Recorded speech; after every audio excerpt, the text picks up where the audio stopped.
கமுதி அருகே அரசு மாணவியர் விடுதியில் அரிசியை மூட்டையாக கட்டி கடத்தி செல்லும் வீடியோ வெளியாகி பரபரப்பை ஏற்படுத்தியுள்ளது. இதுகுறித்தான கூடுதல் தகவல்களை எமது செய்தியாளர் மணிகண்டன் வழங்க கேட்கலாம். வணக்கம் மணிகண்டன், இந்த செயலில் ஈடுபட்டவர்கள் யார் என்ற விவரம் ஏதாவது தெரிய வந்திருக்கிறதா? இது குறித்தான விவரங்கள்.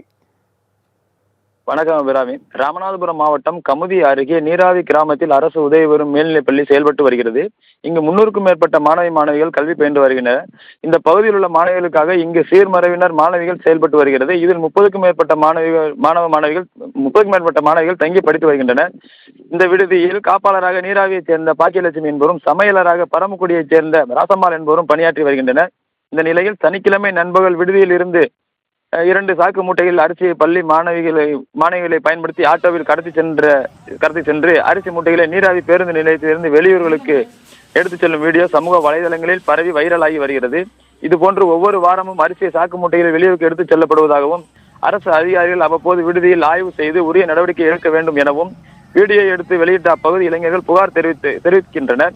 பள்ளி மாணவிகளை சாக்கு மூட்டைகளை தூக்க வைத்து ஆசிரியை கடத்தி செல்லும் சமையலர் வீடியோ மற்றும் அதற்கு உறுதுணையாக இருந்த விடுதி காப்பாளர் பாக்கியலட்சுமி உள்ளிட்டோர் மீது மாவட்ட நிர்வாகம் மற்றும் பள்ளி கல்வித்துறை அதிகாரிகள் தலையிட்டு உரிய நடவடிக்கை எடுக்க வேண்டும் என அப்பகுதி இளைஞர்கள் மற்றும் பொதுமக்கள் கோரிக்கை விடுத்துள்ளனர். தகவல்களுக்கு நன்றி மணிகண்டன்.